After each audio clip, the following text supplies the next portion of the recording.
Right, first we're going to crack on and look at Newbury and the Curragh this weekend. We're going to look ahead to the Hungerford first, the Group 2. I believe we've still got the two previous winners, Bretton Rock, who obviously won the Lennox Stakes last time out, and Richard Pankhurst, who won the race last year, still engaged. Don't think we've got any betting yet, have we, Paddy? But let's go to you first. And how do you think you would price this up? Well, the one I'm kind of I think that the ground is going to dictate probably the running plan. That, to be fair, we're probably spending more time in recent weeks looking at weather forecasts and form guides or whatever. But it looks like, I just had a quick look there earlier, and it looks like it's going to be probably on the around good to soft. So, but I think the weather will obviously dictate full final running plans. The one I've kind of have an eye on, I'm just interested to see again, would be Le Brise Breeze. Presume it turns up, because I just thought it was eye-catching the last day. Didn't really get a run, and just could be decent quality. I think you kind of have to wait to see the final makeup of the race, I think, before you can really nail your colours to mass. But Le Brise is the one I was hoping will run, and hopefully continues to stay there during declarations. Is he a bit of a cliff horse for you? Quite a lot of people have been banging on about him, and he's sort of yet to deliver at this level, isn't he? I mean, he's done it in until handicaps. this weekend. Okie dokie. Tom, what about you? Well, I need my Dex man Lee to fill me in here, but I fit similar to Paddy. I do think Le Brise is a bit of a cliff horse, but I do think he's got a race like this in him. I was wondering which of the 3-year-olds were in there. Right, well, I was going to say, we'll go over to Lee and the magic iPad. Shall I with my magic iPad? So yes. We have, I think it was 21 I counted. And in terms of 3-year-old participation, the potential contenders are Spirit of Valor, Mubtasim, Psychedelic Funk, Russamat, Sir Dancelot, Daban, and Poet's Vanity. Oh, well, Daban's in there. I did enjoy That was very doing good. that. That was very good, Lee. Well done. Nice, yeah. I've got a year into the shipping forecast. Well, I'm just trying to aim towards that one. We'll have you back as a reader. Thank you, in dear. future. Yeah, I like Daban then. I thought she was really good at the start of the season. Was it in the? I can't remember. Fred Darling, one of those at Newmarket. Third in the Guineas, wasn't she? Went to Ascot, got drawn on the wrong side. Nell Gwynn. Nell Gwynn, that's it, one of those. Third in the Guineas to win, didn't stay the trip. Back at 7, soft ground, little bit of soft ground, perfect. Daban, done. Next race. Ran well in the jersey, didn't she, as well? Oh, don't you see? You call me for banging on, and now you've got me going again. I'm backing up your argument. Yeah, she ran really well at Royal Ascot, jersey. didn't she? She did, because she was drawn on the wrong side, away from all the participants, all the principals. Okay, there Lee. we go.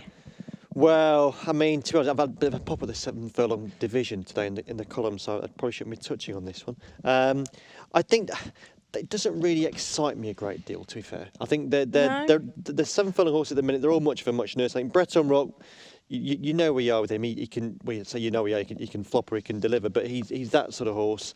Wouldn't be surprised if he won again. I hanker after the old days when the Hungerford Stakes. Taking another trip down memory lane now. I am. See, in the old days, this used to be run round a bend, the Hungerford Stakes, and I enjoy races around a bend. And I think sometimes all these straight course races, I can see why Newbury do it, because it in theory it gives more horses a chance of winning. But I preferred it when the Fred Darling and the Hungerford Stakes were run round a bend. I think it increases the importance of jockeyship in a race. I think it produces more exciting races than just a field of horses going in a straight line. But I'm sorry to say that's a bit negative, isn't it? But that's it's my fine. job. I was going to say Tom's wanted to talk. Deary me. I know, but what am I here for now? If you're going to do all the negativity, how do you feel about racing round a bend, Tom, compared to racing in a straight line? I couldn't agree more. Thank you. And I think the thing about straight track races is that they all depends nowadays. It all depends on track biases and draws, whereas round a bend it's far less important. Draws round the bend. Well, obviously Chester exception, but 99% of tracks, I don't care about the draw around the bend. On straight tracks, I think it's vital. And at Newbury, I don't think you want to be drawn on the stand side ever these days. I think you want to be as far away from the stance rail as you can. They seem to win up the middle all the time. Why not have it round the bend so we don't have that distraction? Bring back the Hungerford Bend. Well said, Lee. Thank you. Well, one race that does have a bend in it is the Geoffrey Freer, but we can't talk about that because we haven't really got much declarations. So we're going to move straight on to the Curragh to give it a quick look as well. They have their Group 3 Irish St Leger Trial Stakes. Again, it's Mullins and O'Brien. They've got loads of different representatives in there. Paddy, if we go to you first, you being our Irish guru.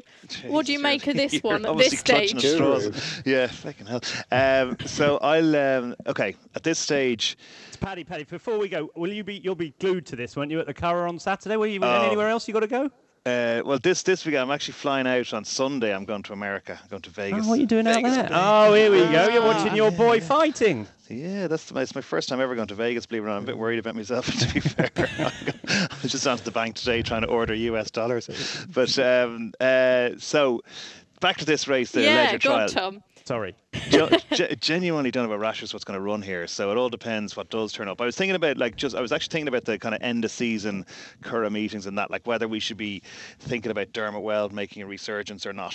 I mean, he's had obviously a terrible Galway for him, and a very real tough season for him, and a lot of it's down to potential. I think he'd argue that it's down to the redevelopment in the Curragh because he trains right beside it, but he's taken some of his horse out and trains them elsewhere now. So he's got Zakova in there, the top of the pops in terms of the entries, and that could be one that might be interesting. But Willie Mullins has been having a really successful summer on the flat as well. And you can be sure he's going to be aiming a couple of his big names at this as well. So whether it's going to be Max Dynamite or Ivan Grozny or whoever, you wouldn't know, or even Thomas Hobson might be aimed towards this. But to be honest with you, I actually don't know.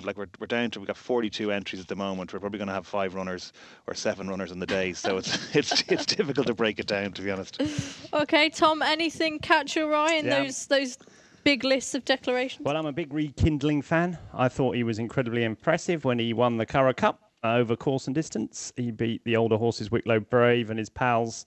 Wicklow Brave was 4th in the Goodwood Cup. I thought it was really, really good run. If you ever watched the race, he got trapped in behind, and the Curragh's a really hard track to make up lots of ground late on, but he made up 4 or 5 lengths on Wicklow Brave in the last furlong and 1 going away. So he's a horse I'm interested in for any Leger going on. So I think the trial will be interesting for him. And another one, Aidan's 3-year-old Belgravia is quite an interesting horse. If you think back to what's the race? The Queen's Vase, Stradivarius race at Ascot. Belgravia started favourite. I bet if you'd put that on a quiz question, no one would ever get Belgravia was favourite to win the Queen's Vase, but he was. And he got unlucky. He got stopped in the run a few times. He finished 4th. He wasn't beaten very far by Stradivarius. He's come out and won at Leopardstown since. In between that, he was miles behind Rekindling at the Curragh. I don't know what happened that day. But I think he's the type of horse that could run well in a race like this. And my old friend Defoe's in there. I doubt very much with the Defoe. I don't think he'll run. I don't think there's any chance he'll run. But he's definitely a massive Leger player going forward. I was going to ask you about him because I'd say he's one of the more interesting runners. And obviously being a 3-year-old, he's right up your street. Would you fancy him for the Leger? Yeah, very much. Very much, yeah. Over Rekindling or...? Over Rekindling, yes. I think Rekindling will probably stay in Ireland. He's got twice he's been to England. He's run below form. He's won at the Curragh a couple of times, hasn't he? And so I would imagine the plan for Rekindling would be to stay in Ireland for the Irish St. Leger. Defoe, I think, has cast iron Leger prospects. I thought he beat Frankus, didn't he, at Hamilton last time? Frankus won the Group 3 on Saturday. I think he's getting better all the time. He's unbeaten. He's going to crying out for a step up in trip. Won't mind if it will like what usually is sort of good to softish ground up at Doncaster for the Leger meeting. He's got a great chance.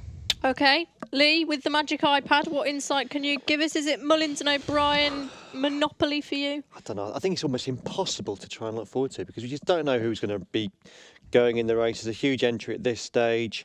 Like Tom, I do like Rekindling as a horse. I backed him in the Derby. I thought he's running the...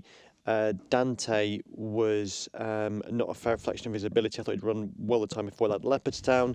He's owned by Lloyd Williams, who is the huge Aussie owner who is obsessed with the cups over there. So I thought it's only a matter of time before he's taken over to run in a Melbourne Cup one day. He's only 3 now though. So yeah, I'd be interested in him going forward. And I'd be interested in the 2-year-old race obviously on Sunday, the Futurity Stakes. We've got no idea who's going to go in it.